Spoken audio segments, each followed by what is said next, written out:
अफगान सरदारों की तरफ से बहुत बड़ी धमकी आई है जी कि रेडी हो जाओ 1971 के लिए। अफगानिस्तान के अंदर तालिबान गवर्नमेंट ने एक थ्रेट दिया है पाकिस्तान को ऑन कैमरा। उनका कहना है कि 1971 में जो बांग्लादेश का हाल हुआ, तुम लोगों के साथ एक अलहदगी हुई, पार्टीशन हुआ, फिर से वही स्टांस बन रहे हैं, फिर से पार्टीशन होने वाली है, पाकिस्तान के दो टुकड़े हो जाएंगे। रिसेंटली अफगानिस्तान के फॉरेन मिनिस्टर शेर मोहम्मद अब्बास ने पाकिस्तान को कहा कि पाकिस्तान अब 1971 के जैसे वापस टूट जाएगा। ये उन्होंने ऐसे ही नहीं कहा। कुछ दिन पहले पाकिस्तान ने अपने देश से अफगानों को भगा दिया था। वैसे पूरी दुनिया में गेट आउट पाकिस्तान का ट्रेंड चल रहा है और पाकिस्तान अपने देश से अफगानियों को भगा रहा है। पाकिस्तान शायद ये भूल जाता है कि उसकी आधी कमाई तो अफगानिस्तान के वजह से ही होता है। वैसे पाकिस्तान के खिलाफ जिस तरह से गिलगिट बल्चिस्तान, पीओके और खैबर पख्तूनख्वा के लोग प्रोटेस्ट कर रहे हैं, इससे ये लग ही रहा है कि ये शायद सच हो जाएगा। इसके ऊपर पाकिस्तानी पब्लिक का क्या रिएक्शन है, आइए ये देखते हैं। वो तो उनके कजन है, सके कजन है ना। कजन है? हाँ। इंडियन कब से अफगानिस्तान के कजन हो गए? वो तो बहुत देर से उनके कजन है। सके क्या बात कर रहे हो? रियली सचमुच देखो, उनका और ये अफगानिस्तान और इंडिया का तो मोहब्बत है। सही है, कब पैदा हो गई? ये बहुत देर से है ना। जो वो देख, अभी अफगानिस्तान में नहीं है, इंडिया के बहुत लोग हैं जो काम कर रहे हैं। और अफगानिस्तान आधा अफगानिस्तान नहीं है, इंडिया में सबका कारोबार है, सबका ये कपड़ों का कारोबार है। इंडिया में है। हाँ, अफगानिस्तान बहुत सारे लोग इंडिया में काम कर रहे हैं। अच्छा। हमारे बड़े रिश्तेदार कर रहे हैं उधर काम। अच्छा, इंडिया में। हाँ, इंडिया में। तो वहाँ कैसे ट्रीट किया जाता है अफगानियों को?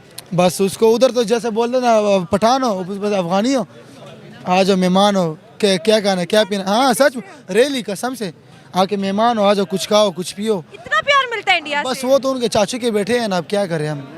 सही बात। तो अब इंडिया के साथ अफगानिस्तान के ताल्लुकात, तो जाहिर सी बात है इंडिया ने ऐसा कुछ किया नहीं है उनके साथ जो उनसे नफरत करे। अच्छा। इंडियन ने वहाँ पे इन्वेस्टमेंट की लोगों को सहूलत दी, उनको पनाह दी अपने मुल्क में, उनको प्यार दिया। लेकिन पाकिस्तान की जो बात है वो अलग है। वो कैसे? वो ऐसे कि मुशर्रफ के दौर में अगर आप देख ले, अफगानिस्तान के खिलाफ उन्होंने अड्डे दिए, तो जाहिर सी बात है every action has a reaction, तो उस तरफ से तो जाहिर सी बात है नफरत मिलेगा।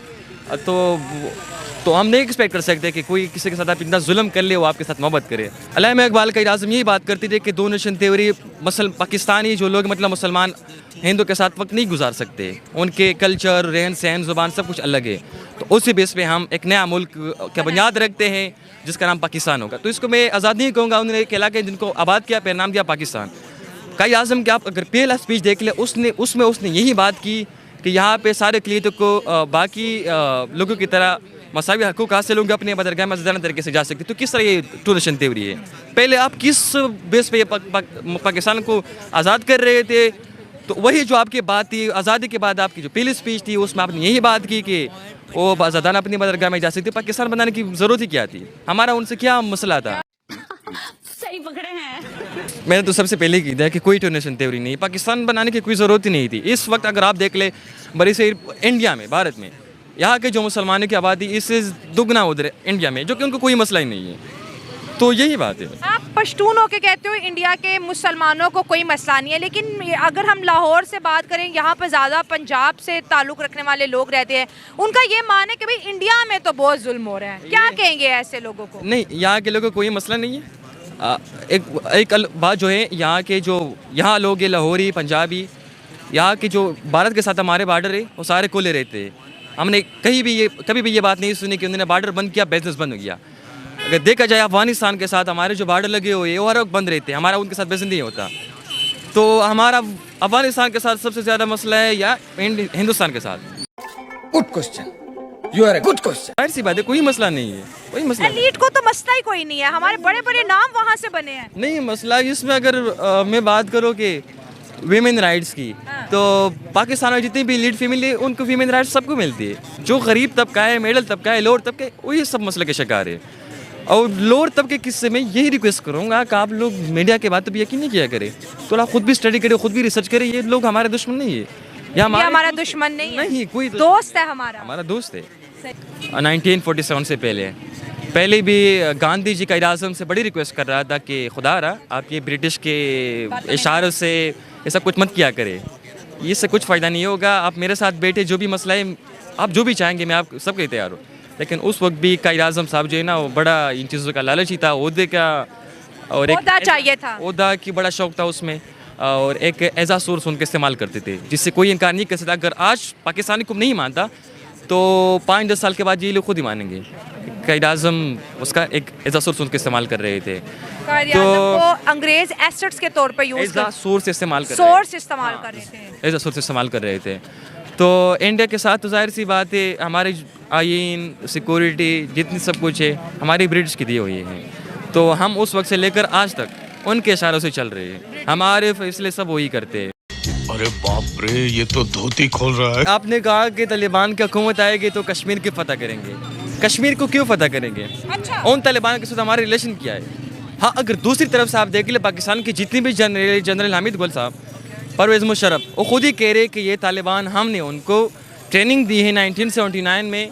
89,000 मुहाजिरीन को हमने ट्रेन किया, फिर फाटा में उनको हमने ट्रेनिंग की, उनको हमने अफगानिस्तान भेज दिया। मतलब तालिबान को पैदा करने वाले हम खुद हैं, और आज हम कह रहे हैं कि भाई टीटीपी से बचाओ, तालिबान से बचाओ, बम फट गया, ये हो गया, वो हो गया। क्या कहेंगे? जाहिर सी बात है, ये बात तो मैं नहीं करता। पाकिस्तान के जितनी भी जनरल यही खुद ही ये कहते हैं। जनरल हामिद गुल कहते हैं कि तालिबानों को हमने खुद ही ट्रेन किया, फिर अफगानिस्तान भेज दिया। जनरल मुशर्रफ कह रहे कि एहसान हमारा हीरो है। ये मैं नहीं कहता, उसने अपने बुक्स में यही बात लिखी है, इंटरव्यू पर भी यही बात है। जनरल मुशर्रफ ने तो ये बात की, constitution is the piece of paper, जब हम चाहे उसको डिस्बिन हम फेंक देते हैं। 79 गैदरिंग हुई थी, 79 मीटिंग हुई थी फैज़ हमीद की, जो कि फाटा में भी हुई थी, अफगानिस्तान में भी हुई थी। इसमें कबायली मलकान भी शामिल थे। मलकान का ये कहना था कि हमें उन्होंने मजबूर किया कि आप लोग ज़रूर हमारे साथ जाएंगे, यानी कि हमें टार्चर किया कि अगर आप लोग हमारे साथ नहीं जाएंगे तो हम आपको फीमेल को उठा देंगे, आपको मारेंगे, आपको जेल में डालेंगे। तो यही तालिबानों की जो लहर है, खुद इन्होंने पाकिस्तानी ने इसमें किरदार अदा किया, जो कि अभी इधर भी आ रही है। जो आग लगा है ये पाकिस्तान ने खुद लगाया है। तो किस तरह अफगानी लोग हमारे साथ प्यार कर लें? सारी दहशतगर्दी करवाई इंडिया रहा है अफगानिस्तान से, वो इधर वही तो करवा रहे हैं सारे, कि वो चाहते नहीं कि पाकिस्तान स्टेबल हो, अपने पैरों पे खड़ा हो। सऊदी ने भी लास्ट टाइम ये क्लेम किया है कि पाकिस्तान से ही दहशतगर्दी निकलती है। उन्होंने ये नहीं कहा कि अफगान करते हैं, उन्होंने ये नहीं कहा कि पाकिस्तानी करते हैं, उन्होंने कहा पाकिस्तान से निकलती है। पाकिस्तान से कैसे निकलती है? ये तो अफगानिस्तान से निकलती है। अफगानिस्तानी आके यहाँ पर हमले करते हैं। आपने कभी सुना हो कि पाकिस्तान से अफगानिस्तान में हमला हुआ हो या इंडिया में हुआ हो?